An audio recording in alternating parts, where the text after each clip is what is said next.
ज्ञान भाई और राइस्टार दोनों जिगरी यार थे। दोनों इतने गरीब थे कि हर दिन गांव के बाहर भीख मांगते और हर शाम साथ साथ घर लौटे। उन्हें देखते ही गांव वाले तंज कसे, देखो देखो दो गरीब दोस्त आ गए। ये सुनकर दोनों उदास हो जाते। रात भर सोते नहीं, बस सोचते इस गरीबी से छुटकारा कैसे मिले, कोई रास्ता नहीं सूझता। एक शाम हमेशा की तरह लौटे वक्त ठंड जोरों पर थी और अंधेरा भी होने वाला था। अचानक उनकी बाइक खराब हो गई। दोनों ने खूब कोशिश की पर ठीक नहीं हुई। रात हो चुकी थी, इसलिए छुपने की जगह ढूंढने लगे। ढूंढते ढूंढते काफी अंदर चले गए। तभी ज्ञान भाई की नजर एक अजीब चमकती चीज पर पड़ी। दोनों उसके पास गए तो देखा एक सोने की खदान। दोनों की आंखें फटी की फटी रह गईं। वे जोर जोर से नाचते हुए बोले, हम दोनों तो अब बहुत अमीर हो गए। उन्होंने खदान से थोड़ा थोड़ा सोना उठाया और जाते वक्त दरवाजे पर एक बड़ा सा पत्थर लगा दिया ताकि कोई चोरी न कर ले। उस दिन के बाद दोनों की जिंदगी पूरी तरह बदल गई। दोनों ने मिलकर एक बड़ा सा कार शोरूम खोला जहाँ सिर्फ सोने की कारें बेचते थे। बड़े बड़े अमीर सेठ उनकी दुकान पर आते और गाड़ियां लेकर जाते। अब उन्हें किसी चीज की कमी नहीं थी। जो लोग उन्हें गरीब भिखारी कहते थे, आज वही उनके पास भीख मांगने आते। ये सब देखकर दोनों बहुत खुश होते। लेकिन उनकी खुशी पर एक शख्स की नजर थी। गांव का सबसे बड़ा गुंडा बबलू सेठ। वो बेरहम इंसान था, बेवजह लोगों को मारता पीटता। एक दिन जब बबलू गांव के बाहर से लौट रहा था, उसने ज्ञान भाई और राइस्टार को सोना ले जाते देख लिया। उस दिन से वह रोज उस जगह सोना ढूंढने जाता पर कुछ नहीं मिलता। परेशान होकर उसने एक प्लान बनाया। एक दिन जब राइस्टार सोने से गाड़ियां बना रहा था,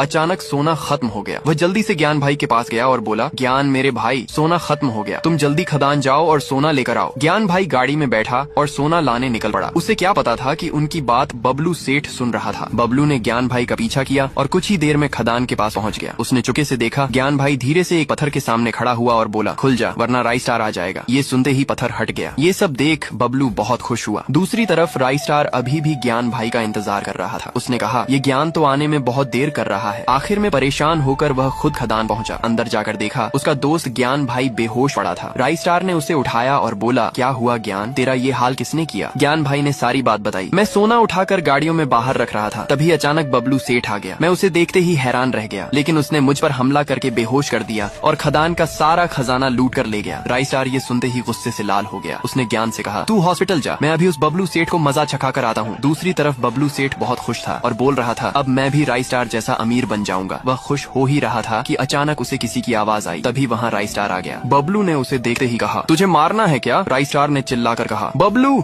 आज तेरा आखिरी दिन है। फिर उसने वहाँ स्मोक बॉम्ब फेंक दिया जिससे पूरा इलाका धुएं धुएं हो गया। जब धुआं हटा तो राइस्टार जीत चुका था और बबलू सेठ मर चुका था।